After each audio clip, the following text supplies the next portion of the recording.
Hello दोस्तों, SS मंत्रा YouTube channel में आप सभी का स्वागत है। स्वागत है सभी का। आज के इस गहन विश्लेषण में यानी एक डिटेल्ड एनालिसिस सेशन में एक ऐसे विषय पर चर्चा होने जा रही है जिसका इंतजार लाखों छात्र बहुत बेसब्री से कर रहे थे। बिल्कुल।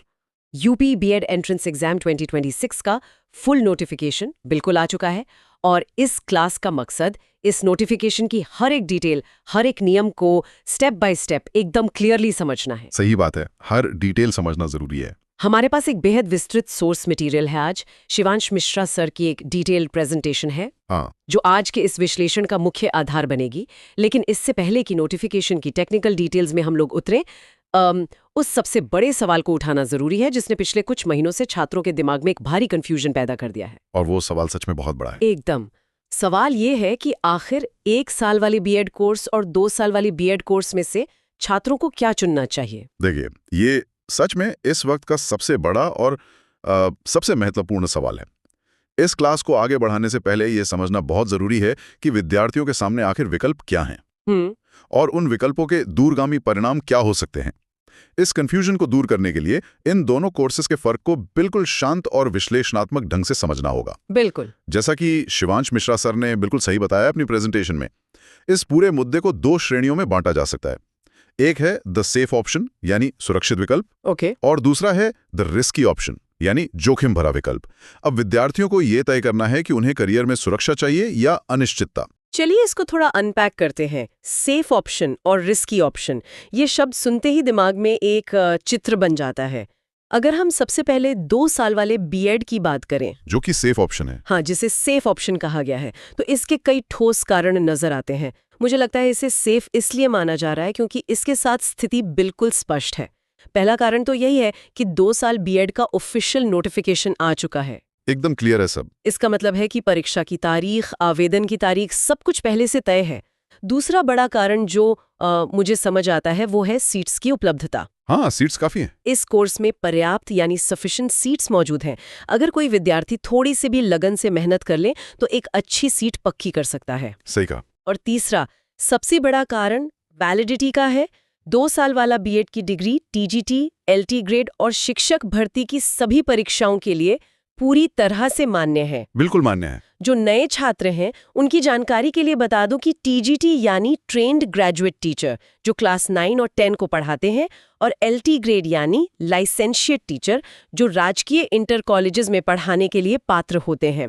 इन सभी जगहों पर 2 साल का बीएड एक आजमाया हुआ और प्रमाणित रास्ता है। इन सभी तथ्यों से ये स्पष्ट होता है कि 2 वर्षीय बीएड में कोई भी अगर मगर वाली स्थिति नहीं है। सब कुछ शीशे की तरह साफ है। परंतु अब दूसरे पहलू पर आते हैं, द रिस्की ऑप्शन। एग्जैक्टली। अगर 2 साल वाला विकल्प इतना सुरक्षित है तो आखिर इतने सारे छात्र 1 साल वाले बीएड के पीछे क्यों भाग रहे हैं? इसे द रिस्की ऑप्शन क्यों कहा गया है? क्योंकि 1 साल का समय बचने का आकर्षण बहुत बड़ा होता है।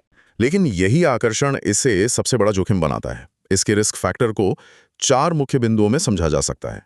पहला और सबसे बड़ा रिस्क ये है कि इस 1 साल वाले कोर्स का नोटिफिकेशन अभी तक नहीं आया है। अभी तक कोई ऑफिशियल डॉक्यूमेंट नहीं है। नहीं, सरकार और विश्वविद्यालय के स्तर पर इसकी रूपरेखा अभी तय हो रही है, इसलिए ये पूरी तरह से हवा में है। कब आएगा इसकी कोई निश्चित तारीख नहीं है। यहाँ आकर बात थोड़ी इंटरेस्टिंग हो जाती है। सिर्फ नोटिफिकेशन का डिले ही अकेला रिस्क नहीं है। हमारे सोर्स मटेरियल के अनुसार इसमें हर कॉलेज में मात्र 50 सीट्स ही होंगी। सिर्फ 50 सीट्स? ये एक बहुत ही छोटा आंकड़ा है। अगर पूरे राज्य में बीएड करने के इच्छुक विद्यार्थियों की संख्या देखी जाए तो लाखों बच्चे इस लाइन में खड़े हैं। लाखों बच्चे हैं। और जब सीट्स इतनी कम होंगी तो सीधा सा अर्थ है कि कंपटीशन बहुत भयानक होगा। कट ऑफ आसमान छुएगा। लाखों बच्चों में से मात्र कुछ 100 छात्रों को ही मौका मिलेगा। और इसका चौथा रिस्क ये है कि ये पूरी तरह से अनिश्चित है, यानी अनसर्टेन है। अनसर्टेन कैसे? मतलब क्या रूल्स होंगे, एडमिशन का प्रोसेस क्या होगा, कौन से कॉलेजेस इसमें शामिल होंगे, ये सब अभी पूरी तरह धुंधला है। तो इसका सीधा सा अर्थ ये हुआ कि 1 साल का वक्त बचाने के चक्कर में विद्यार्थी अपना वो सुनहरा मौका भी गवा सकते हैं जो आज उनके सामने खड़ा है। बिल्कुल। अब अगर बात योग्यता यानी एलिजिबिलिटी की आती है तो इसको भी थोड़ा डिटेल में समझना जरूरी है। हाँ, क्योंकि क्वालिफिकेशन को लेकर छात्रों के अलग अलग ग्रुप्स में काफी भ्रम की स्थिति बनी हुई है। योग्यता वाला हिस्सा सच में थोड़ा कॉम्प्लेक्स हो जाता है। चलिए इसको स्टेप बाय स्टेप क्लियर करते हैं। सबसे पहले 2 ईयर बीएड की बात कर लेते हैं। इसकी एलिजिबिलिटी बहुत ही सीधी और स्पष्ट है। जिनका ग्रेजुएशन यानी स्नातक पूरी तरह से कंप्लीट हो चुका है, वो सभी छात्र इस 2 साल वाले बीएड के लिए पात्र हैं। इसमें कोई कंफ्यूजन नहीं होना चाहिए। बीए, बीएससी, बीकॉम या कोई भी इक्विवेलेंट ग्रेजुएशन डिग्री धारक विद्यार्थी बिना किसी संकोच के इसका फॉर्म भर सकते हैं। वही दूसरी तरफ 1 ईयर बीएड की योग्यता को लेकर नियम थोड़े अलग हैं। इसके लिए वो छात्र एलिजिबल माने जाएंगे जिनके पास 3 साल के ग्रेजुएशन के साथ पीजी यानी पोस्ट ग्रेजुएशन की डिग्री है, जैसे एमए, एमएससी या एमकॉम। हाँ, या फिर एक नया नियम इसमें जोड़ा गया है, जिन्होंने नई शिक्षा नीति यानी नेशनल एजुकेशन पॉलिसी के तहत अपना 4 साल का ग्रेजुएशन कंप्लीट किया है। एनईपी वाली डिग्री। एनईपी 2020 के अंतर्गत 4 साल का ग्रेजुएशन डिग्री प्रोग्राम शुरू किया गया है, जिसमें चौथा साल रिसर्च पर आधारित होता है। तो जिनके पास पीजी हैं या ये 4 साल वाला ग्रेजुएशन है, वो इस 1 साल वाले बीएड के दावेदार हैं। लेकिन एक मिनट, जी, यहाँ वही पुरानी और कड़वी सच्चाई दोबारा आती है। इस 1 ईयर बीएड का ऑफिशियल नोटिफिकेशन अभी भी पेंडिंग है। वही सबसे बड़ी दिक्कत है। ये क्वालिफिकेशन का ब्रेकडाउन समझना बेहद जरूरी था। लेकिन ऐसे छात्र जो पीजी कर चुके हैं, उनके दिमाग में एक उलझन जरूर चल रही होगी। कैसी उलझन? वो सोच रहे होंगे कि जब वो 1 ईयर कोर्स के लिए पूरी तरह से पत्र हैं, तो उन्हें रुककर उस नोटिफिकेशन का इंतजार करना ही चाहिए। उन छात्रों के सामने एक बड़ा धर्म संकट है। ऐसे में हमारा सोर्स मटेरियल क्या सलाह देता है? यही वो मोड़ है जहां एक ठहराव और सही मार्गदर्शन की जरूरत पड़ती है। अगर हम शिवांश मिश्रा सर की मेंटर्स एडवाइस पर गौर करें, जो उन्होंने अपनी प्रेजेंटेशन में दी है, तो उन्होंने बहुत ही साफ और कड़े शब्दों में कहा है कि 1 साल वाले फॉर्म का इंतजार बिल्कुल ना किया जाए। बिल्कुल नहीं करना चाहिए। बिल्कुल नहीं। इसकी ठोस वजह है। वजह यह है कि इसकी तारीख पूरी तरह अनिश्चित है। अगर वो फॉर्म बहुत देर से आया या फिर किसी तकनीकी कारण से या कंपटीशन हाई होने की वजह से एडमिशन नहीं मिल पाया, तो एक विद्यार्थी का पूरा 1 साल बर्बाद हो जाएगा। एग्जैक्ट। छात्र जीवन में 1 साल की कीमत बहुत बड़ी होती है, खासकर जब शिक्षक भर्तियां आने वाली हों। इसलिए जो सामने है, जिसका नोटिफिकेशन निकल चुका है, यानी 2 वर्षीय बीएड, उसका फॉर्म अभी भरना ही सबसे सुरक्षित और समझदारी भरा विकल्प है। 1 साल बर्बाद हो जाएगा, ये लाइन किसी को डराने के लिए नहीं, बल्कि सचेत करने के लिए है। चलिए, अब जब ये पूरी तरह तय हो गया है कि 2 ईयर बीएड ही सफलता का सबसे सुरक्षित रास्ता है, तो आगे बढ़ते हैं एक बहुत ही महत्वपूर्ण हिस्से की तरफ, टाइमलाइन और इम्पोर्टेंट डेट्स। बिल्कुल। किसी भी एग्जाम को क्रैक करने के लिए सबसे पहली जरूरत होती है तिथियों का ध्यान रखना, क्योंकि इसी के आधार पर पढ़ाई का शेड्यूल बनता है। सोर्स मटेरियल में इन डेट्स को बहुत स्पष्ट रूप से आउटलाइन किया गया है। डेट्स का ध्यान रखना एग्जाम स्ट्रैटेजी का सबसे पहला हिस्सा है। इन तिथियों का विवरण मैं बताती हूँ। शुरुआत हो चुकी है 1 फरवरी से, जिस दिन ये नोटिफिकेशन आउट हुआ था। ठीक है। इसके ठीक बाद 2 फरवरी से एप्लीकेशन यानी फॉर्म भरने की ऑनलाइन प्रक्रिया शुरू हो जाएगी। इसके बाद विद्यार्थियों को तैयारी के लिए समय मिलेगा और फिर 20 अप्रैल को एडमिट कार्ड जारी कर दिए जाएंगे। तीसरा कदम 20 अप्रैल। और सबसे बड़ी और महत्वपूर्ण तारीख जो मार्क करनी है, वो है 26 अप्रैल, दिन रविवार, संडे। 26 अप्रैल को क्या है? ये परीक्षा तिथि यानी एग्जाम डेट है। नोट करने वाली बात यहाँ ये है कि हालांकि ऐसी परीक्षाओं में तिथि कभी-कभी थोड़ी आगे बढ़ सकती है, लेकिन तैयारी करते समय विद्यार्थियों को 26 अप्रैल को ही अपना आखिरी टारगेट, अपनी लक्ष्मण रेखा मानकर चलना है। लक्ष्मण रेखा मान लेनी है। हाँ, और अंत में 25 मई को इस परीक्षा का रिजल्ट घोषित किया जाएगा। ओके, तो 2 फेब से एप्लीकेशन शुरू और 26 अप्रैल को एग्जाम। अगर ध्यान से देखा जाए तो प्रिपरेशन के लिए वक्त बहुत ज्यादा नहीं है। नहीं, बिल्कुल नहीं है। लगभग 2.5 महीने यानी 70 से 75 दिन का समय है।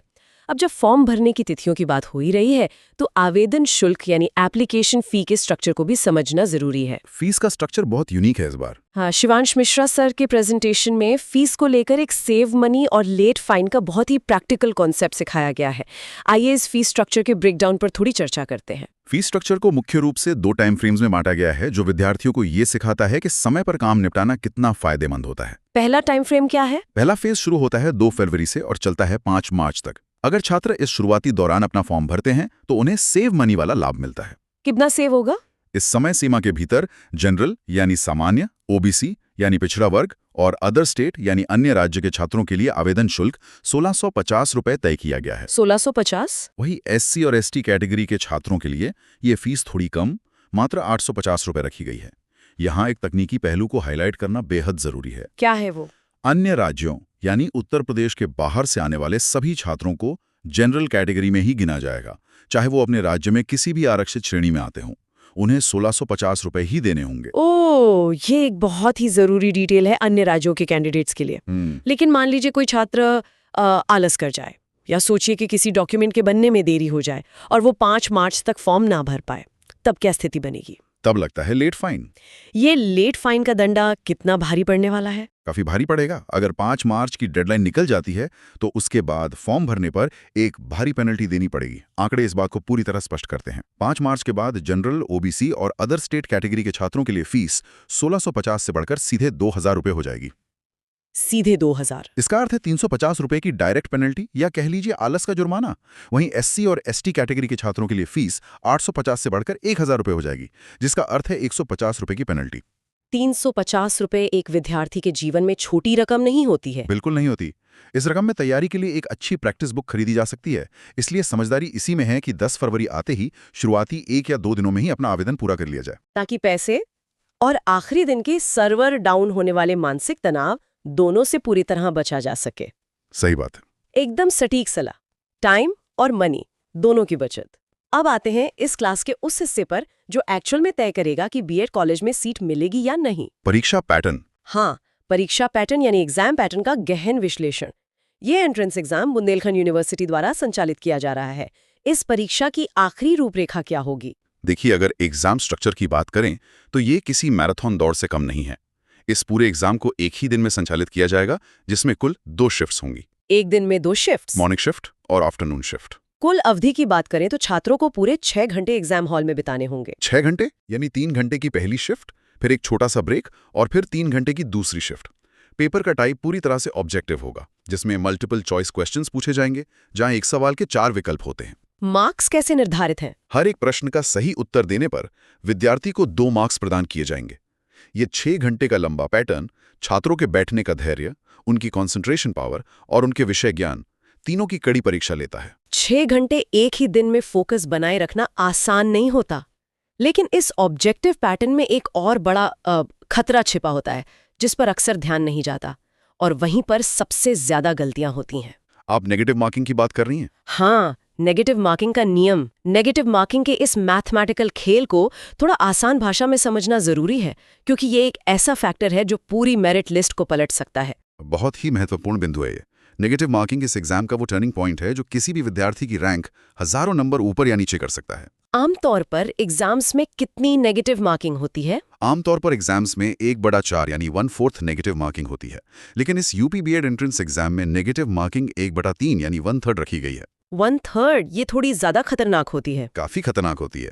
इसको आसान भाषा में समझें तो इसका सीधा सा मतलब ये है कि अगर 3 गलत उत्तर दिए जाते हैं तो एक सही प्रश्न के पूरे अंक यानी 2 मार्क्स काट लिए जाएंगे। 3 गलत बराबर एक सही प्रश्न 0। यहाँ दोबारा कहना चाहूंगी, बिल्कुल सही फरमाया है शिवांश मिश्रा सर ने इस स्लाइड में, जहां उन्होंने लिखा है कि 3 गलत उत्तर बराबर एक सही प्रश्न का अंक 0। अगर विद्यार्थी तुक्का यानी गेस वर्क लगाने की कोशिश करते हैं तो वो अपने ही सही किए गए मेहनत पर पानी फेर लेंगे। तो तुक्केबाजी बिल्कुल नहीं करनी है। इस एग्जाम में केवल वही सवाल छूने चाहिए जिनके बारे में पूरी तरह से आश्वस्त हों। एक्यूरेसी ही सफलता की सबसे बड़ी कुंजी है। यानी ब्लाइंड गेसिंग से पूरी तरह बचना है। अब जब एग्जाम के रूल्स समझ आ गए हैं तो थोड़ा और अंदर चलते हैं इस पैटर्न के। 2 शिफ्ट्स की बात हुई थी। इन दोनों शिफ्ट्स में आखिर विषय कौन से पूछे जाएंगे? सब्जेक्ट्स का ब्रेकडाउन समझना बहुत जरूरी है। प्रथम और द्वितीय प्रश्न पत्र यानी पेपर 1 और पेपर 2 का पूरा ब्रेकडाउन क्या है? मॉर्निंग शिफ्ट में किन विषयों का सामना करना होगा? चलिए इस पूरे सिलेबस को बिल्कुल स्टेप बाय स्टेप तोड़कर समझते हैं। जो प्रथम प्रश्न पत्र यानी पेपर 1 है वो मॉर्निंग शिफ्ट में आयोजित होगा। ये 3 घंटे का लंबा पेपर है और इसके कुल अंक 200 निर्धारित हैं। 200 अंक? इस पूरे पेपर को 2 बराबर हिस्सों में बांटा गया है। पहला हिस्सा है जनरल नॉलेज का। इसमें पूरे 50 प्रश्न होंगे जो 100 मार्क्स के होंगे। जीके के 50 प्रश्न? ध्यान देने वाली बात यह है कि ये जीके वाला हिस्सा सभी विद्यार्थियों के लिए कंपलसरी है, चाहे बैकग्राउंड साइंस का हो या आर्ट्स का। इससे कोई बच नहीं सकता। ओके, और दूसरा हिस्सा? दूसरा हिस्सा जो पेपर 1 में आता है वो है लैंग्वेज यानी भाषा का। यहाँ थोड़ी सी राहत मिलती है क्योंकि इसमें चुनाव यानी चॉइस का विकल्प होता है। कैसी चॉइस? या तो हिंदी भाषा चुनी जा सकती है या फिर इंग्लिश। जो भी भाषा चुनी जाएगी उसके 50 प्रश्न आएंगे जो 100 मार्क्स के होंगे। इसमें ग्रामर वगैरह होगा? हाँ, इसमें ग्रामर, वोकैबुलरी और कॉम्प्रिहेंशन जैसे सवाल होते हैं। तो इस तरह 100 मार्क्स जीके के और 100 मार्क्स लैंग्वेज के मिलाकर मॉर्निंग शिफ्ट का पेपर पूरे 200 मार्क्स का बन जाता है। ठीक है, तो मॉर्निंग शिफ्ट का ब्लूप्रिंट बिल्कुल क्लियर हो गया। जीके सबके लिए अनिवार्य है और लैंग्वेज में हिंदी या इंग्लिश में से कोई एक चुनना है। अब आते हैं दोपहर वाली शिफ्ट पर, जिसे आफ्टरनून शिफ्ट कहा गया है। द्वितीय प्रश्न पत्र। हाँ, द्वितीय प्रश्न पत्र यानी पेपर 2। इस पेपर में किन चैलेंजेस का सामना करना होगा? द्वितीय प्रश्न पत्र भी अपने आप में 3 घंटे की अवधि का होगा और उसके भी कुल अंक 200 ही हैं। इसे भी 2 हिस्सों में विभाजित किया गया है। पहला हिस्सा है जनरल एप्टीट्यूड टेस्ट का। एप्टीट्यूड टेस्ट में क्या होता है? इस टेस्ट में बेसिक रीजनिंग, थोड़ा बहुत बेसिक मैथ और कई बार टीचिंग एप्टीट्यूड से जुड़े सवाल होते हैं जो विद्यार्थी की तर्क शक्ति को जांचते हैं। इसके 50 प्रश्न आएंगे जो 100 मार्क्स के होंगे। ये भी कंपलसरी है? और पहले पेपर के जीके की तरह ही ये जनरल एप्टीट्यूड का सेक्शन भी सबके लिए कंपलसरी है। अब आता है इस पूरे एग्जाम का आखिरी और चौथा हिस्सा, कोर सब्जेक्ट, जो है कोर सब्जेक्ट यानी विषय योग्यता। ये हिस्सा सबके लिए अलग अलग होता है क्योंकि ये ग्रेजुएशन के बैकग्राउंड पर निर्भर करता है। इसमें 4 मुख्य श्रेणियां होती हैं। कौन कौन सी? आर्ट यानी कला वर्ग, साइंस यानी विज्ञान वर्ग, कॉमर्स यानी वाणिज्य वर्ग और एग्रीकल्चर यानी कृषि वर्ग। विद्यार्थी को अपने ग्रेजुएशन स्ट्रीम के अनुसार इन चारों में से कोई एक विषय चुनना होता है। ठीक है। इस चुने हुए कोर सब्जेक्ट के भी 50 प्रश्न आएंगे जो 100 मार्क्स के होंगे। अगर इन सबको मिला दिया जाए तो पेपर 1 के 200 मार्क्स और पेपर 2 के 200 मार्क्स यानी पूरा एग्जाम कुल 400 मार्क्स का होता है। 400 मार्क्स, कुल 200 प्रश्न और 6 घंटे का समय। इस पूरे ब्रेकडाउन को सुनने के बाद एक बात तो बिल्कुल स्पष्ट हो जाती है कि बिना किसी सॉलिड और वेल प्लान रणनीति के इस पहाड़ को पार करना नामुमकिन सा है। बिल्कुल नामुमकिन है। और सबसे बड़ी चिंता की बात वही है जिस पर हमने पहले चर्चा की थी, समय। 10 फेब से फॉर्म भरे जाएंगे और 26 अप्रैल का लक्ष्य है। सिर्फ 70-75 दिन। आखिर इन 70-75 दिनों में ये 2 बड़े पेपर और 4 अलग अलग सब्जेक्ट्स कवर कैसे किए जाएं? तैयारी की क्या ठोस रणनीति होनी चाहिए और अब आगे के कदम क्या होने चाहिए? समय की कमी एक वास्तविक चुनौती जरूर है, लेकिन कंपैरेटिव एग्जाम्स में अक्सर ऐसी स्थितियां बनती हैं।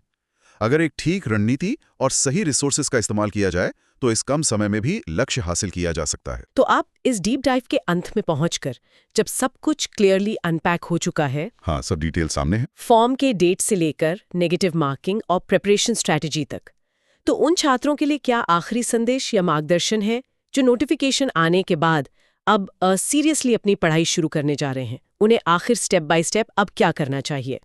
पहला स्टेप क्या है? पहला स्टेप, अप्लाई नाउ।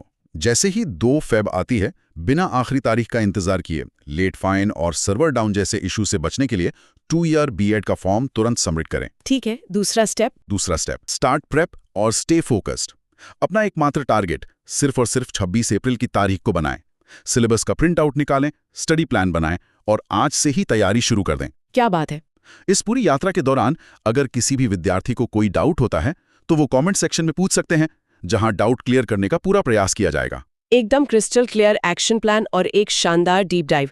दोस्तों, इस पूरे विश्लेषण को सुनने और समझने के बाद आज के इस गहन विश्लेषण सेशन के अंत में एक सोच विचार करने वाला विषय छोड़ना बेहद जरूरी लगता है मुझे। जरूर। अक्सर लोग किसी बेहतर, किसी नई या किसी आसान चीज के आने के इंतजार में बैठे रहते हैं, बिल्कुल इस 1 साल वाले बीएड के नोटिफिकेशन की तरह, और सिर्फ इस इंतजार की आस में जो सुनहरा, ठोस और प्रमाणित मौका उनके बिल्कुल सामने खड़ा होता है, जैसे कि ये 2 साल वाला बीएड, हाँ, वो उसे भी हाथ से फिसल जाने देते हैं। लाइफ में और इन कॉम्पिटिटिव एग्जाम्स में सही वक्त पर मौके को पहचानना और सर्टेनिटी यानी निश्चितता का चुनाव करना ही सफलता की सबसे आखिरी और बड़ी स्ट्रैटेजी होती है। क्या सेफ है, क्या रिस्की है और वक्त कितना कीमती है, इस बात पर एक बार अकेले में बैठकर जरूर विचार कीजिएगा। बिल्कुल सही बात है। दोस्तों, अगर आपको ये क्लास पसंद आई हो तो एसएस मंत्रा चैनल को सब्सक्राइब करें, वीडियो को लाइक करें और बेल आइकन दबाना ना भूलें। धन्यवाद।